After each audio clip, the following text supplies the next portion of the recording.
এটা আমরা আমাদের তদন্তের সাথে এই সংখ্যাগুলোতে আমরা যাব না এই মুহূর্তে।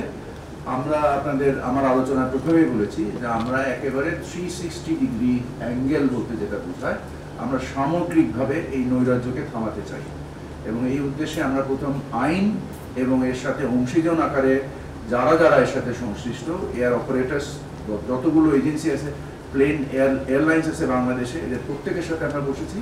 বাংলাদেশের যতগুলো জেনারেল সেলিং এজেন্ট বা জিএসএ আছে তাদের প্রত্যেকের সাথে বসেছি। আটাবের প্রতিনিধিদের সাথে বসেছি। আপনারা জানেন যে আটাবের কমিটিকে ভেঙে ওখানে প্রশাসক নিয়োগ করা হয়েছে এবং এই নৈরাজ্যকে মানে থামানোর জন্যই আপনাদের সহযোগিতার উদ্দেশ্যে আজকে আপনাদের সাথে কথা বলা। মূলত যেটা সচিব মহোদয় বললেন যে আমরা আপনাদের মাধ্যমে দেশবাসীকে জানাতে চাই এবং আপনারাও যদি দয়া করে এটাতে একটু ফলো আপ নিউজ করেন যে যার বিনিময়ে প্রত্যেকটা টিকিটে তার জন্য মূল্য লেখা থাকে এবং ট্রাভেল এজেন্টের নাম লেখা থাকে এবং তার নিবন্ধন নাম্বার লেখা থাকে। এই তিনটে জিনিস থাকলে আমরা যে তদারকির কাজটা করছি, আমরা যে সুপারভাইজারি যে স্ট্রাকচারটা করছি, এটা আমাদের জন্য অনেক বেশি সহায়ক হবে। সো এই ক্ষেত্রে আপনাদের ভূমিকা আমরা আশা করছি।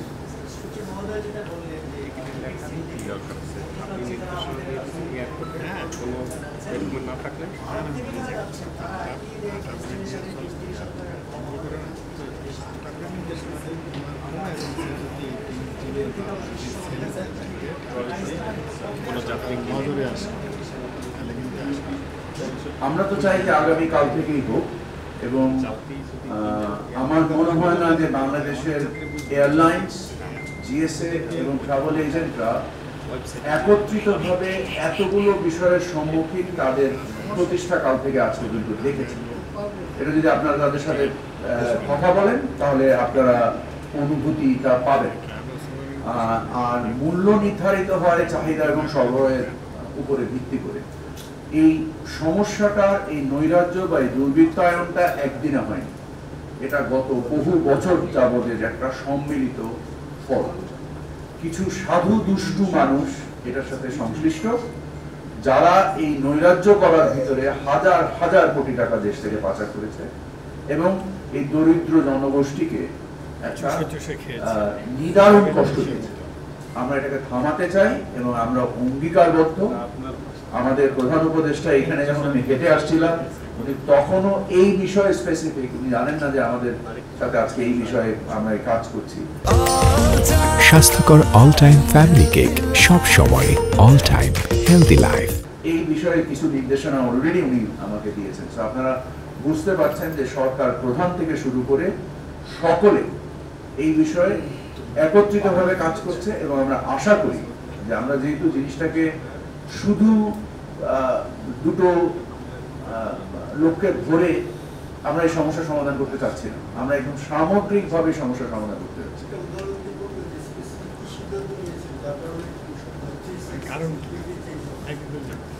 আমরা যখন এয়ার অপারেটরদের সাথে বসেছি, আমরা যখন জিএসএ দের সাথে বসেছি, আমরা তিনটে কথা তাদেরকে বলেছি। একটা হচ্ছে যে what they think is the regulatory change necessary to মানে একটা ফেয়ার কম্পিটিশন বাজারে আনার জন্য এবং কি মাধ্যমে যদি সুপারভাইজারি স্ট্রাকচারটা, তাদের পরামর্শ আমরা শুনতে চাই। আমরা আমাদের কাজ করব, তাতে কোনো সমস্যা নেই, কারণ পরামর্শ তো নিতেই হবে পরে। আরেকটা হচ্ছে ভলেন্টারি কমপ্লায়েন্স, ওনারা নিজের তরফ থেকে নিজস্ব উদ্যোগে কি কমপ্লায়েন্স ওনারা মেনটেন করবেন, এই একটা শিডিউল আমরা জানতে চেয়েছি।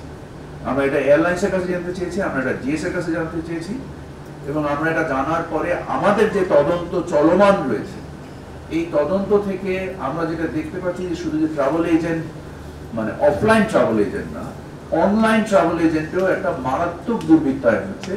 যে জিনিসটা আমাদের দেশের টিকিট বিদেশ থেকে বিক্রি হচ্ছে, আমাদের দেশের টিকিট সৌদি আরব থেকে বিক্রি হচ্ছে, ইন্ডিয়া থেকে বিক্রি হচ্ছে, দুবাই থেকে বিক্রি হচ্ছে এবং এই অনলাইনে এই টিকিট বিক্রি করে চাহিদা সরবরাহের যে ঘাটতি তৈরি করা হচ্ছে। এবং যেটা সচিব মহোদয় বললেন যে আমাদের নিবন্ধিত যে ট্রাভেল এজেন্ট আছে সম্ভবত 1000-500, অনিবন্ধিত আমাদের জানার মতে প্রায় 20,000-এর উপরে ট্রাভেল এজেন্ট আছে। এই পান দোকান থেকে শুরু করে বিভিন্ন জায়গায় এরা একটা কৃত্রিম সংকট তৈরি করে সকলে মিলে। এই একটা টিকিটের পিছনে যখন এতগুলো লোক ছুটে, এবং আমাদের তদন্তে আমরা দেখেছি যে যিনি ম্যান পাওয়ার বা এই ইয়ের ব্যবসা করেন, ওনার নিজের ট্রাভেল এজেন্সি আছে, উনি নিজে ম্যান পাওয়ারের ব্যবসা করেন, উনি নিজে এই হজ এজেন্সির ব্যবসা করেন। এই সকলের সমন্বিত একটা জায়গায় এসে আমি নিজে যখন গতকাল আমি এবং সচিব মহোদয় যখন আমরা এয়ারপোর্টে যে বেশ কিছু প্যাসেঞ্জার যারা উমরায় যাচ্ছেন, যারা মানে বিদেশে কর্ম উদ্দেশ্যে বিদেশে যাচ্ছেন, আমরা যখন দেখি টিকিটের মধ্যে কোনো মূল্য লেখা, আমরা যখন জিজ্ঞেস করি টিকিট কত টাকা দিয়ে কিনেছেন, স্পষ্টভাবে বলতে পারেন না। কেন পারেন না? কারণ ওনারা জানেন এটা প্যাকেজ মূল্য, আমি এত টাকা দিয়ে বিদেশে যাচ্ছি। তো ওনার কাছে জিনিসটা স্পষ্ট না। এবং যিনি ওই ম্যান পাওয়ারের ব্যবসা করছেন উনি আবার ট্রাভেল এজেন্টের মালিক। তো উনি হয়তো বলছেন যে ট্রাভেল এজেন্সি তোমার টিকিটের দাম বেড়েছে, এটা কতটুকু সত্য কতটুকু অসত্য আমরা নিজেরা জানি না। যতক্ষণ পর্যন্ত টিকিটের মূল্যটা টিকিটের মধ্যে লেখা না থাকবে। এবং আমরা যখন জিএসএ দের সাথে কথা বলেছি, আমাদের সাথে স্পষ্ট উচ্চ উচ্চারণের ওনারা বলেছেন যে একটা টিকিট দেখান যেটার দাম এত গুণ বেশি। আপনারা যে আমাদেরকে এরকম দোষারোপ করছেন, আমি যে দেখছি কোনো টিকিটের দামই নাই, আমি দেখাবো কোথেকে? আপনাদের মাধ্যম দিয়ে আমি একটু বলতে চাই যে আপনারা এর সাথে যারা সংশ্লিষ্ট ট্রাভেল এজেন্সি, তাদেরকে বাধ্য করেন যে তারা, আমি আমার মূল উদ্দেশ্য হচ্ছে আপনাদের সাথে আজকে কথা বলার এইটা, যে জন্য আপনাদের মাধ্যমে তারা এই সংবেদনশীলতা তৈরি হয়, যার বিনিময়ে টিকিটের মূল্য প্রত্যেকটা টিকিটের জন্য লেখা থাকে। তার ফলে আমাদের সুপারভাইজারি যে অ্যাকশন, তখন সেটা আরো অনেক বেশি প্রোডাক্টিভ হবে। আমি আশা করি আপনার প্রশ্নের জবাব দিই।